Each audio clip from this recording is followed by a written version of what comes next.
Hello, everyone. A lot of people were outraged by our exclusive CBS News investigation 2 months ago, which found that thousands of Hurricane Katrina victims are living in trailers that are just plain unhealthy.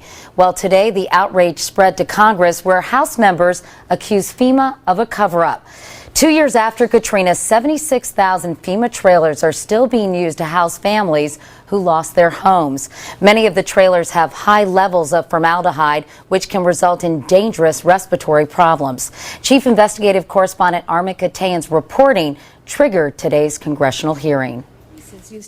The chairman of the hearing, Congressman Henry Waxman, blasted the Disaster Relief Agency for receiving multiple warnings about dangerous levels of formaldehyde in FEMA trailers that could lead to asthma, sinus infections, and other breathing problems.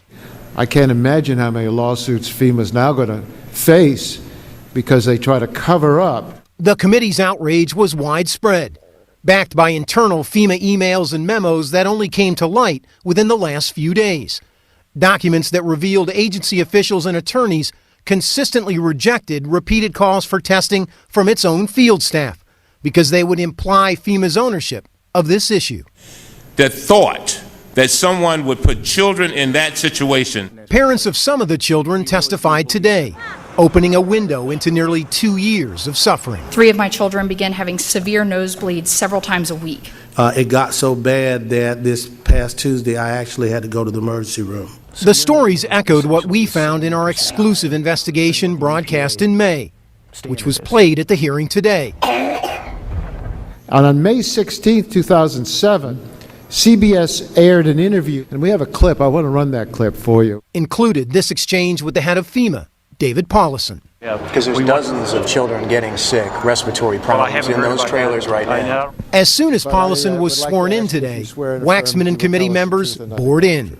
You had a wake-up call. You must be a very hard sleeper, because that wake-up call was over a year ago. We recognize now that we have an issue. We are dealing with it in the best manner we can. It proved to be a bipartisan attack, the ranking Republican accusing FEMA attorneys of stonewalling the committee for more than a year. And then when it was time to show your cards, there was nothing there. And now CBS News has learned that health concerns in FEMA trailers could reach well beyond serious respiratory issues. Several deaths may well be linked to toxic levels of formaldehyde gas. Earl Shorty, a resident of Louisiana, moved into a FEMA travel trailer in this compound with wife Desiree about a year ago. Within the 4 months after we had moved in here, she just started coughing and she would get weak. Earl says Desiree didn't smoke and that every time she left the trailer, the coughing would stop. Until, that is, she was too weak to go out. On July 2nd, she took her last breath at a local hospital. She was just looking, she said, "Babe, I'm scared." That was the last thing I remember her telling me, that she was scared. Ironically, on the eve of the hearing, FEMA announced it was doing massive investigations into the matter and would begin for the first time widespread testing, Katie, of those trailers. Meanwhile, Armin, what about all those people still living in those 76,000 trailers? Well, today, Director Paulison said it's a priority to get those people out of the trailers. He did not say how or when. Armin Katayan. Armin, thank you.